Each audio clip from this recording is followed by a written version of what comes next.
Tom Lemming. Welcome back to Tuscaloosa. I hope you're doing well, Tom. Doing okay. Driving through little small towns in Georgia right now, interviewing players for 2018. I got you. Putting many miles on your vehicle and plenty of minutes on your cell phone as you make your way around the across the country. Yeah, well, this morning I was filming my show in Charlotte that's going to come out tonight. I had Joe Gibbs as my guest, and Joe's a very interesting guy. Just not only a Hall of Fame football coach, but he's big in NASCAR too, so he's a great guy to talk to. No doubt. I always enjoy listening to those legends. That is 9:30 tonight Eastern, 8:30 here. CBS Sports Network. His guest, NFL Hall of Fame coach Joe Gibbs. Tom, let's talk a little Alabama football here for just a couple of minutes. Nick Saban continues to reel off some great recruiting class and got a chance to finish once again in the top one or two in the classes in college football. Your thoughts on Alabama's class that's building right now?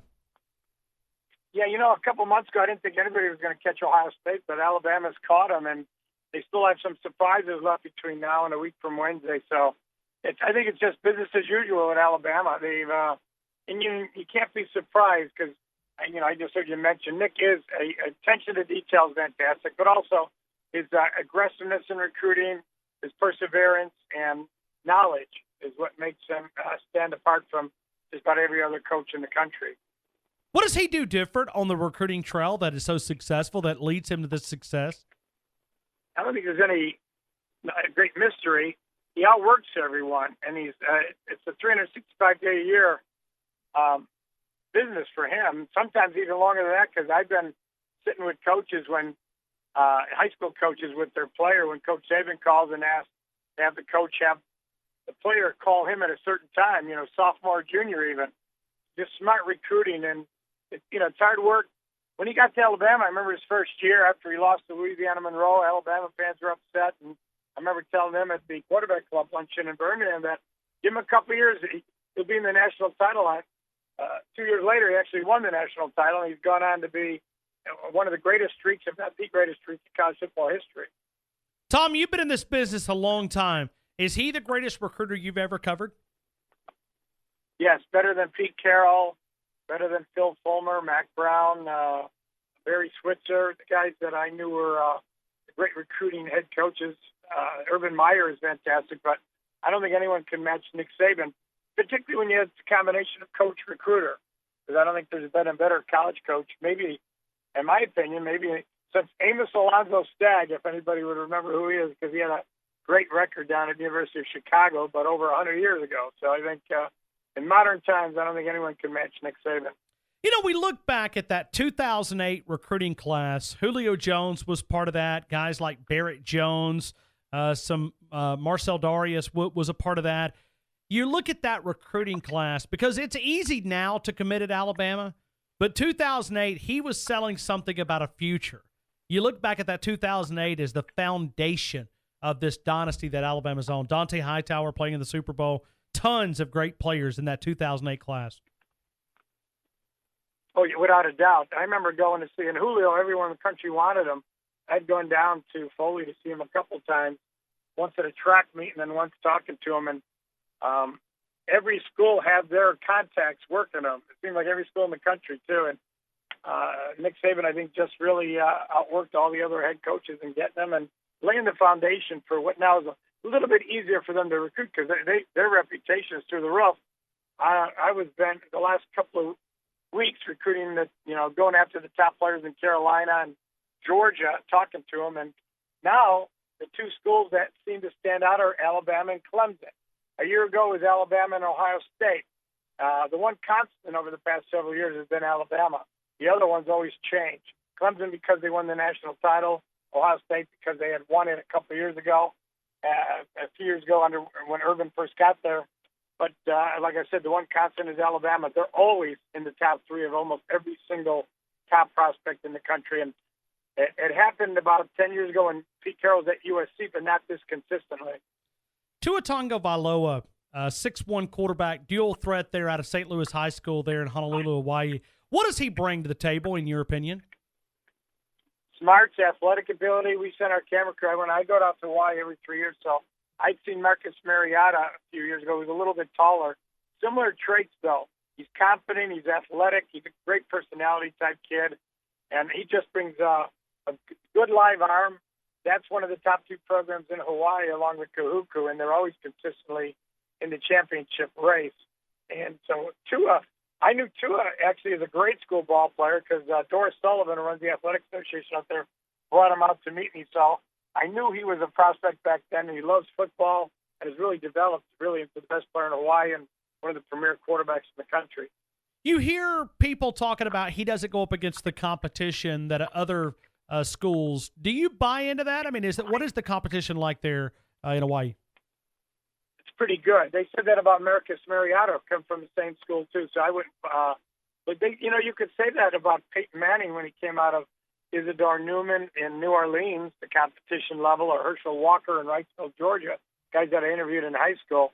To me, it just comes down to you watch film, you watch the athletic ability, and you watch the potential, and you see that with Tua. But the competition, I've been going out there since the Skip Akina Classic in the mid-'80s, and competition's much better than most people think. There's a lot of good ball players in Hawaii. Just aren't that many schools, but the ones that are, they play very well, very good football. It's very competitive. Let me ask you about Nagi Harris, another high-profile recruit in this year's signing class, or he's already early enrollee. Nagi Harris from Antioch, California. Yeah, I went to see Nagi as a sophomore. I was the first one to name him the top player in the class of 2017, 2 years ago. So I went out to Antioch, and Nagi's a great personality too. He's always smiling. People like him. He's going to be a big hit in Alabama because they do a great job at running backs. They've got a couple Heisman Trophy winners. And I think Nagi fits right into that mold. He's as good as the great backs they've had over the past 7-8 years. And I think you'll see a lot of him as a freshman. He's good size, good but not great speed, but terrific vision and balance and power. And he's got good hands. He does everything well. So he's going to fit right in Alabama, and you'll see him carrying the ball a lot. Even though they got some real good backs coming back, he fits right in. And I think by the time he's a sophomore or junior, you're going to be hearing him as a Heisman candidate. Tom, you follow recruiting as close as anybody. You've been in the business, as we talked about, 38 years, hosted the Lemming Report there on CBS Sports Network.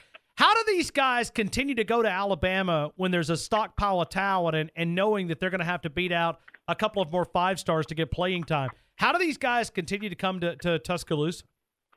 It's what Lou Holtz and Vinny Serrato did in the late 80s. And Bobby Bowden did in the 90s, and Pete Carroll did the last decade. You just sort of talk to the ball player about asking if he's afraid of competition. You kind of play up to his confidence. And the ball player doesn't have confidence, he's not going to wind up at Alabama. But if you know you're one of the best, and how many ball players they're putting into the NFL and developing, most ball players like that challenge, and Nick Saban's good at challenging these kids and say, hey, if you don't think you can play here, don't come. And most of the top guys are going to accept that challenge and wind up at Alabama. And, Urban Meyer does it at Ohio State, and Dabo does it at Clemson, and Harbaugh's starting to do it in Michigan. That's why you see these programs starting to become elite programs like Alabama's been over the past 8 years. Let me go to Alex Leatherwood here for a couple of minutes. What do you see in this young man there from Pensacola, Florida? About a year ago, over a year ago, I was sitting down with him and Charlie Ward, his high school coach, when I was at the high school. And Charlie was upset that as soon as he got there, he saw Nick Saban and committed to him because Charlie told him, the one thing you do is go to Alabama, don't commit, because he wanted him to visit Florida State after that, because Charlie obviously would like to have seen him become a Seminole. But talking to Alex while we're all sitting there, he said, I just couldn't say no to Nick Saban in that program. And he's a ball player that's got a real lot of upside. I don't think he's a great player yet. I think he has potential to be a great ball player. And a year ago, I thought he was real good, but could be better. And he had a very good first-team All-State senior year, too. So he's another guy that they have so much talent on that offensive line. He would benefit from a red shirt here, but again, who knows? Maybe they'll play him as a freshman. Do you think they might? Could he play inside? Of course. He can play. He's athletic enough to play tackle or guard, so wherever they need him first. They need him as a guard. I think he might be ready right away as a true freshman. When you look at some of these guys that are on Alabama's, like Jerry Jeudy, Alabama continues to sell, even though they've had struggles throwing the football this year. They seem to still go out and get some big-time wide receivers. Jerry Jeudy, one of those. Yeah, he was a skinny kid when I saw him a year ago. Hopefully he's put on some weight, but he's athletic. And a lot of people, and he had a ton of offers. Everybody was coming after him. But Alabama was one of the first schools to really offer him. I think that's another key and another point why Alabama is so successful. Their scouting system is fantastic. And I've been reading about Jim down at Florida where they're hesitant to offer kids early, and it's kind of cost them. So I think you're going to start seeing Florida. And it's funny because, Jim obviously was the offensive coordinator at Alabama a few years ago. And I think you're going to start seeing Florida do that too. But getting on these guys early means an awful lot, almost as much as winning national titles and sending guys to the NFL and having great facilities. But it means a lot in Alabama was on him about as long as every other school, every local school, which is quite a statement because it's difficult when you're recruiting nationally. We're going to feature Vandarius Cowan a little bit later. I'm just curious your thoughts about him. He physically looks like a ball player. I know he's had off-the-field problems this past year, so he'll run into that Nick Saban attitude, which I think will be great for him. He was a kind of a confident, cocky kid when I saw him at his high school, surly, kind of knowing that he was a great ball player. I think it caught up to him this year, but he'll get that attitude adjustment once he gets to Tuscaloosa. But as far as talent is concerned, there are very few linebackers in the country as good as he is. He's got great size, play outside or inside. He's got long arms. He's got a growth potential to add enough weight where he could possibly wind up playing defensive end. So he's a very talented young man. If I may go back, Jalen Hurts, and I look at throwing the football has been a little bit of a struggle for him, adjusting to the college game and accuracy. I'm just curious what you thought about him coming out of high school and then his freshman year here at Alabama.